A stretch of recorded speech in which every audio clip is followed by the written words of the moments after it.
ప్రియమైన దేవుని పిల్లలారా, ప్రభు అయిన యేసుక్రీస్తు నామంలో మీకు నా వందనములు. ఈరోజు మనమందరం వినబోయే దేవుని వాగ్దానము ఎంతో ప్రత్యేకమైనది.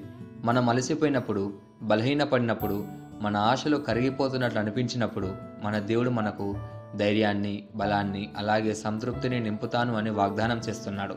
ఈరోజు దేవుని వాగ్దానము ఇర్మియా గ్రంథము 31వ అధ్యాయం 24వ వచనము. ఇర్మియా గ్రంథము 31వ అధ్యాయం 24వ వచనం వాక్యం ఇలా ఉంది: అలసి ఉన్న వారి ఆశను తృప్తిపరచదను, కృషించిన వారందరినీ నింపుదును అని. ఇది మన తండ్రి అయిన యెహోవా ఇచ్చిన స్పష్టమైన వాగ్దానము. మనం ఎంత అలసిపోయినా, ఎంత బలహీన పడిపోయినా ఆయన మన ఆశను తృప్తిపరుస్తాడు అని వాగ్దానం చేస్తున్నాడు. ఈ వాక్యం మనకు ఒక అద్భుతమైన సత్యాన్ని గుర్తు చేస్తుంది. మనం ఎంత కష్టపడి పనిచేసినా దానికి ఫలితం రానప్పుడు, మన శరీరం అలసిపోయినప్పుడు, మన ఆత్మ కొన్నిసార్లు నిరాశ చెందుతుంది. మన కలలు నెరవేరినప్పుడు, మన ప్రార్థనలకు జవాబు రానప్పుడు మనం కృషించిపోతాం. కానీ దేవుడు చెప్తున్నాడు, నువ్వు అలసిపోయావా, నేనే నిన్ను బలపరుస్తాను అని. నీ ఆశలు పెరిగిపోయాయా, నేనే వాటిని తీరుస్తాను అని. నీ మనసు దుఃఖంలో ఉందా, నేనే దాన్ని ఆనందంతో నింపుతాను అని వాగ్దానం చేస్తున్నాడు. మనం మన బలహీనతను ఆయన దగ్గర పెట్టినప్పుడు ఆయన తన బలంతో మనను బలపరుస్తాడు. ఈ వాగ్దానం ఒక ఆహ్వానం లాంటిది. నా దగ్గరకు రా, నేను నిన్ను బలపరిచి తృప్తిపరుస్తాను అని ప్రభు చెప్తున్నాడు. ఈ వాక్యానికి ఉదాహరణగా బైబిల్లో ఒక స్త్రీ ఉంది. ఆమె హన్నా. ఆమె హృదయం చాలా బాధతో నిండిపోయింది. ఎందుకంటే ఆమెకు సంతానం లేదు. సమాజం ఆమెను తక్కువ చేసి చూసింది. ఆమె కన్నీళ్లతో దేవుని ఆలయంలో ప్రార్థించింది. ఆమె దుఃఖాన్ని మనుషులు ఎవరు అర్థం చేసుకోలేదు. కానీ ఆ దుఃఖాన్ని దేవుడు చూశాడు. ఆ దుఃఖాన్ని ఆయన సంతోషంగా మార్చాడు.